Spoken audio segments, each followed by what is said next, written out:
Sa ilalim ng malawak at mundong maalat, may isang nilalang na kinatatakutan ng karamihan. Sila ay nagkukubli sa ilalim ng mga bato. Hindi ito nangangagat, ngunit makamandag na uri ng nilalang.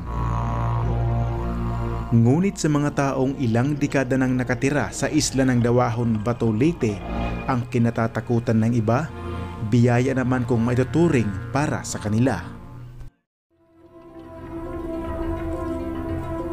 May isang maliit na isla sa pagitan ng Bohol at mainland ng Leyte.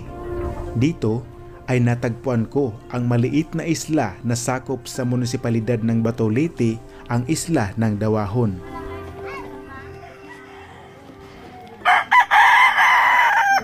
Ayon sa kasaysayan, ang isla ng Dawahon sakop ng Bato, Leyte ay ang siyang pinakamaliit na isla ng bansang Pilipinas. Ngunit ito rin ang pinakamaliit na isla na nagtataglay ng pinakamalaking populasyon.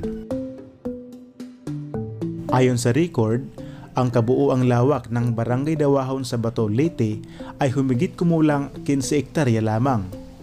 At noong taong 2020, lumabas sa Census of Population and Housing o CPH ng Philippine Statistics Authority o PSA, ang populasyon ng Dawahon ay umabot sa 3,230 katao at ang bilang ng mga household o mga bahay naman ay 701. At ang mahigit 3,000 populasyon o dami ng mga tao na iyon, sila pa lamang ang mga tao na pwedeng makaboto sa eleksyon, at dito ay hindi pa kasali ang mga minor de edad.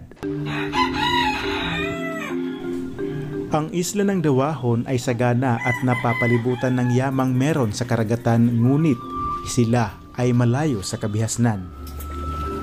Ang uhaw na isla ay parang isang bilanggo ng kalungkutan na napapalibutan ng maalat na dagat na siyang tumatangging magbigay ng tubig inumin. Sa mga panahon na umiiyak ang kalangitan, ang pagbuhos ng ulan ay tila isang malaking biyaya mula sa langit. Pinupuno nito ang uhaw na lupa at ang mga puso ng mga taong laging hinihintay ang muling pagpatak ng biyaya. Dahil isla at walang mapagkukunan ng tubig tabang, ang bawat pagbuhos ng ulan ay biyaya sa karamihan. Gaano kahalaga sa inyo dito yung ulan? Mahalaga yung ulan namin dito kasi sa amin, iniinom namin. Ang ulan? Oo. Minsan pag mineral din. Pero yung ulan talaga, masarap inumin. Para sa amin. Oh. Pero yung iba, hindi naman. Pero talagang taga dito, umiinom talaga ng ulan. So pag nanggaling dyan mismo sa taas, yan ang iniinom nyo? Sa bahay na ito, ay nakilala ko ang mahigit 2 dekada ng pangunguha ng tuyom ang hanap buhay. Isa man sibot. Ito yung gagamitin para panguha sa tuyom. Okay. Gaano ba kalalim yung lalangoy natin? Mausara ka, buka. Lampas tao pa?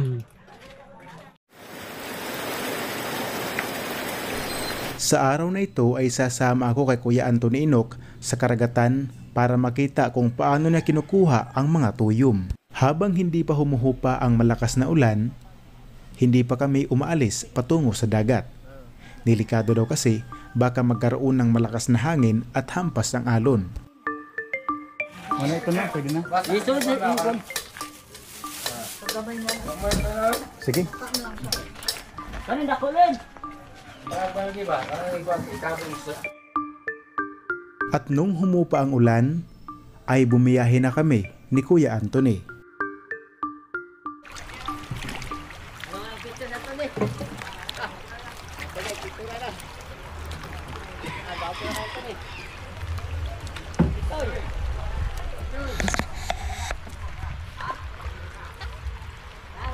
Dito pa nga lang sa ilang metro pa lang yung layo punta sa mga bahay, kitang-kita mo na yung dagat, sobrang linaw.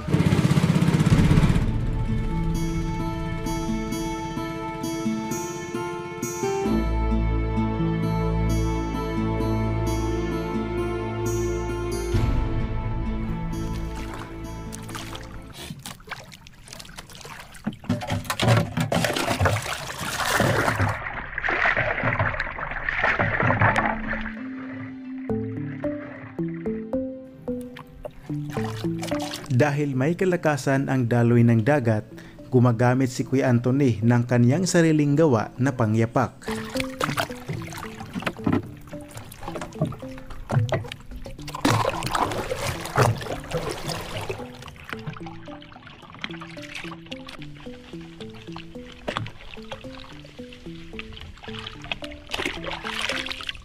Ilang taon ka na nangunguha ng tuyom?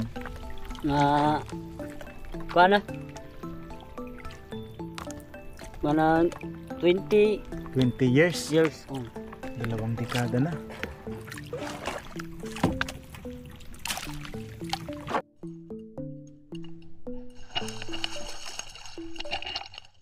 Ilang sandali pa ay bumaba na kami sa bangka para maghanap ng tuyom.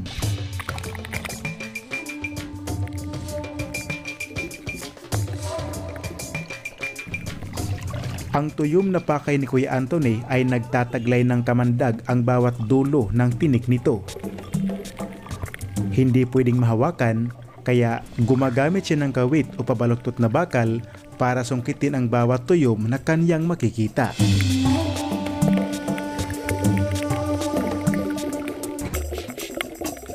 Ang mga tuyom na kinukuha ni Kuya Anthony ay ang klaseng tuyom na maiitim at may mahabang tinik. Ang tawag sa itim na tuyom na may mahabang tinik ay ang long spine sea urchin. Ito ay uri ng sea urchin na karaniwang makikita sa mga coral reef at rocky areas sa buong Indo-Pacific region, kabilang na ang bansang Pilipinas. Ang mga tinik ng tuyom ay nagsisilbing pangunahing depensa laban sa mga predator o mga hayop na gustong kumain sa kanila tulad ng mga isda, sea otter, at iba pang marine animals. Ang kanilang mga tinik ay nagsisilbing balabal na nagpapahirap sa mga maninila na lapitan at kainin sila. Sige.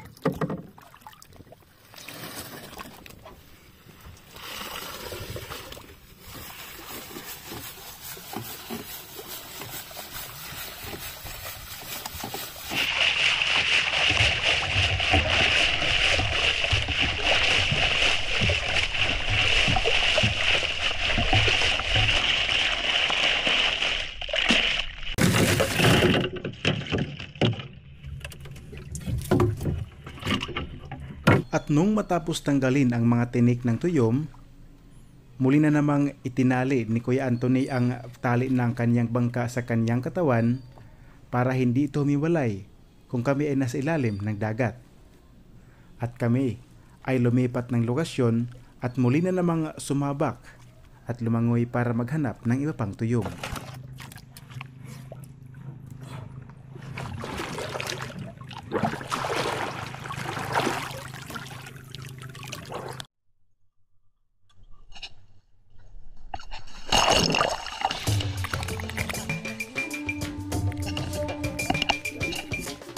Ang tuyom ay isang uri ng sea urchin na hindi naman shellfish o isda.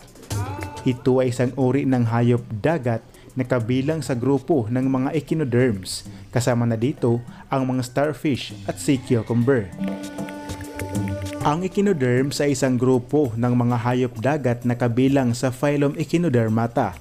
Kilala sila dahil sa kanilang kakaibang istruktura at katangian. Ang pangalan nilang echinoderm ay galing sa salitang Greek na echinos o tinik. Ang derma naman ay balat na tumutukoy sa karaniwang taglay nilang balat na may tinik. Maliban sa kanilang mahabang tinik na pamproteksyon laban sa mga predators, ang kanilang maiikling tinik naman ay ginagamit nila sa kanilang paglalakad upang makapaggapang sa ilalim ng mga bato. Dahil nabibilang ang tuyom sa omnivores, ibig sabihin kumakain sila ng parehong halaman at hayop. Ang pangunahin nilang kinakain ay ang algae o lumot na kinakaskas nila mula sa mga bato at iba pang surface sa ilalim ng dagat. Kaya sa mga bahagi ng dagat kung saan sila ay matatagpuan, sila ay makikita sa ilalim ng mga corals o kaya sa batuhan. Makalipas ang pakikipagsapalaran sa ilalim ng dagat, si Kuya Anthony ay muli na namang bumalik sa ibabaw ng bangka. Sa oras na ito, yub-yub o yab-yab ang tawag sa kanyang ginagawa. Kaniyang inaalog ng malakas ang loob ng sibot nang sa gayon matanggal ang mga tinik ng mga tuyom.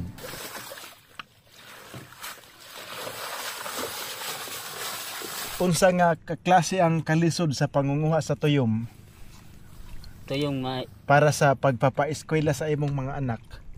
Oo, na kuwara ni siya. Maura niya akong kuwan. Lisod yun yung pitaon. Dahil isla, dagat lamang ang kanyang takbuhan at sa lamang dagat umaasa sa lahat ng pangangailangan sa kanyang tahanan si Kuya Anthony. Ay, kaning panuyong kapoy. Kapoy, Oo, di lalim pagpanguha.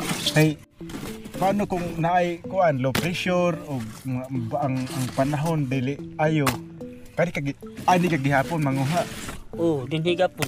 Usahay, di ko manguha. Kay hangin. Wala yung panahon ba? Oh. Di ko manguha kayo. Tanan nga imo panginahanglan sa balay. Sa tuyom mo inaasa.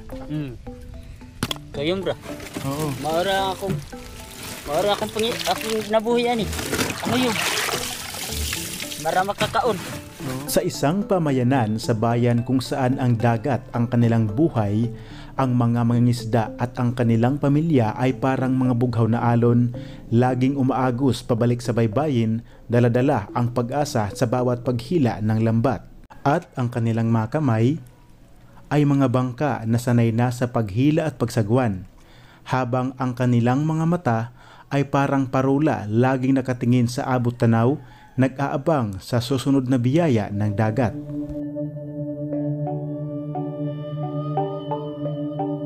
Matapos tanggalin ang mahabang tinik, sa wakas ay pwede nang mahawakan ang sea urchin.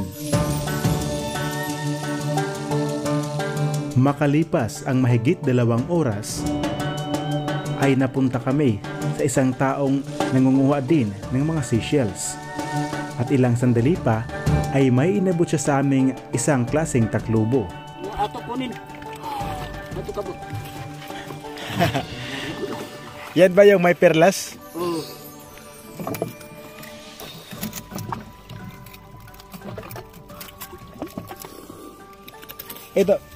Ito ya. Ano ang tawag dito? Sa kinukuha mo. Ito ba? Ito, anong tawag dito? Saan na? Saan? Mauna ng saang. Salamat ka ba? Salamat. Alira takubo ka mo kanong laon. Kikilaw? Kaunong ta karon? Kilaw ta. Sige. Lahat ng tagtang. Pagkuha. Kala ko may biyakin. Di ba? Ayan, nanganga. Bumubukas. Tapos may perlas.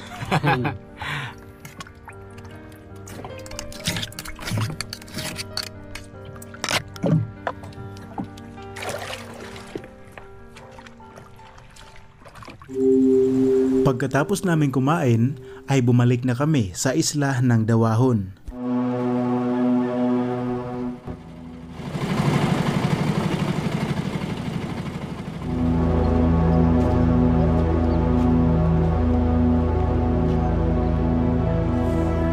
Kung kanina nung kaming umalis ay malalim pa ang dagat, sa aming pagbalik, mababaw na. Kaya ang mababang parte ng dagat ay naglagad na lang kami.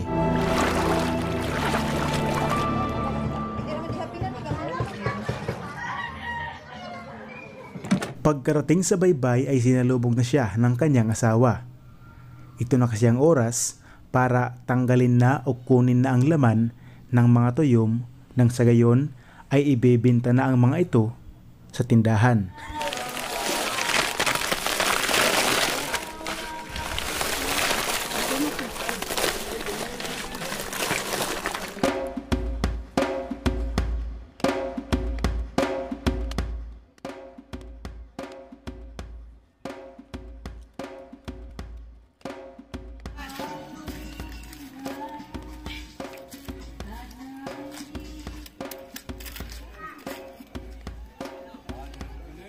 Ang mga tuyom o sea urchin na makikita sa Pilipinas ay native o likas sa mga karagatan ng bansa.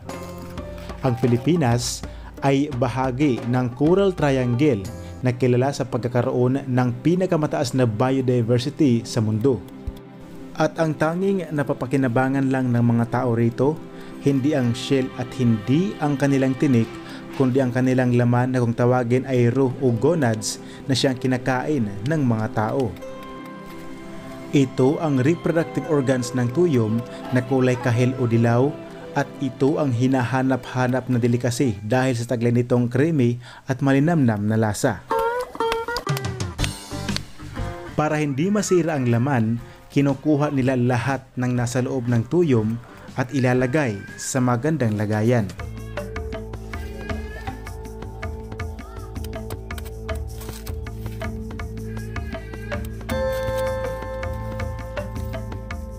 Follow ka na po. Robins.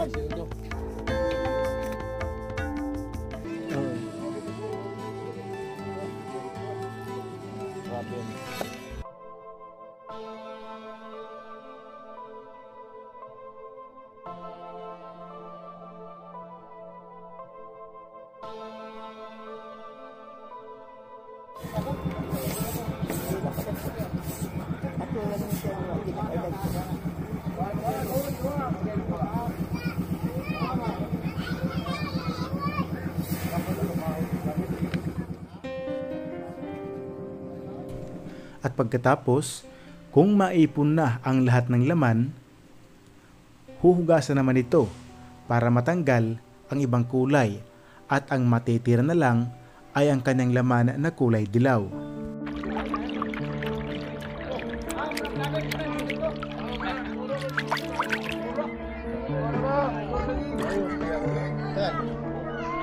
Pagkatapos kunin yung mga parang itlog, tatanggalin din yung mga itim.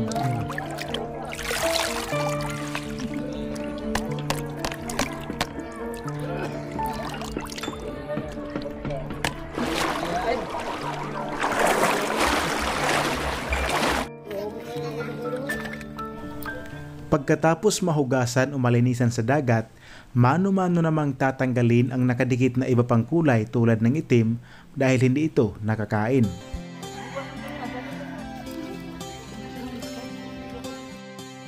Para mas masiguradong malinis ang kanilang gawa, isasalin pa ito sa mas malinis pang tubig hanggang mas maging malinaw na at malinis na ang kanilang laman na nakuha.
Sakto lang, no?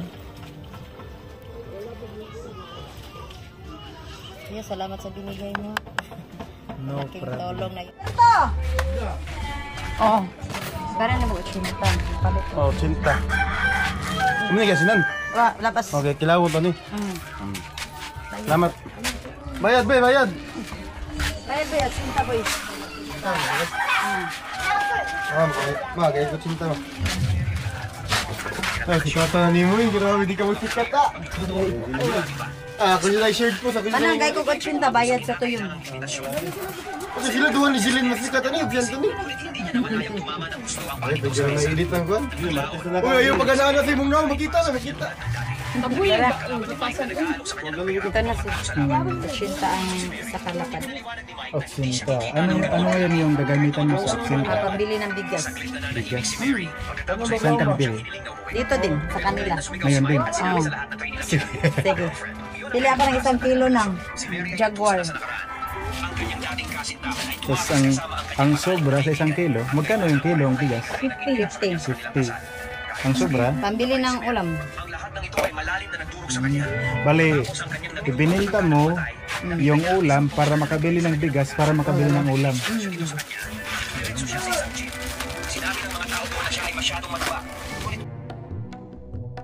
Ang dagat ay isang mabait na kaibigan at maituturing isang magulang.